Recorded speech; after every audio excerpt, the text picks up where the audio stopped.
Hello મિત્રો, જય અલગધાણી જય રામાપીર. તો અત્યારે વાગી ગયા છે સવારના 8 અને હું આ બધા કપડાં લઈને બેસી ગઈ છું સરખા કરવા માટે.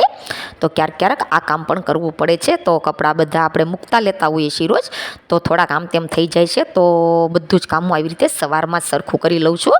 અને દિવસે મને ટાઈમ નથી રહેતો, કારણ કે આખો દિવસ સીવવાનું હોય છે અને કામ હું ભેગું નથી થવા દેતી. બધું જ કામ ચોખ્ખું રાખું છું અને સરસ રીતે ગોઠવેલું રાખું છું. તો આ બધા જ કપડાં હમણાં બહાર કાઢી અને સરસ રીતે હું ગોઠવી લેવાની છું. અને આ નીચે છે તેમાં ખાનામાં થોડું મારું સીવવાનું પણ પડ્યું છે, એટલે બધું મૂકતા લેતા હોઈએ તો આમથી આમ થોડુંક થઈ જાય છે. તો ઘર મને એકદમ ચોખ્ખું રાખવું ગમે છે, એટલે વસ્તુ આમ તેમ થઈ હોય તો હું સમયે સરખું કરતી જ હોઉં છું.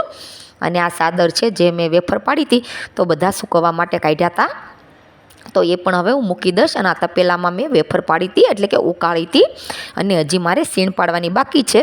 તો તપેલું હજી બહાર રહેવા દઈશ અને ચાદર મૂકી દઈશ. અને જો આવી રીતે રસોડું મેં એકદમ ચોખ્ખું કરી લીધું છે. તો 7:30 કેસુ ગઈ સ્કૂલે અને મારા એ ટિફિન લઈને જતા રહ્યા. પછી મેં રસોડું એક ખાલી સાફ કર્યું છે હજી, અને બાકીનું કામ હવે હું બધું જ પતાવી લઈશ. તો તમે આવી રીતે સવારે ભેગું કામ કરી લો છો તો કામમાં કંઈ વાર નથી લાગતી, અને આખો દિવસ આપણે બીજું કામ કરવાનો પણ ટાઈમ મળી જાય છે. અને વહેલું જાગીએ તો બહુ બધો ટાઈમ મળી જાય છે.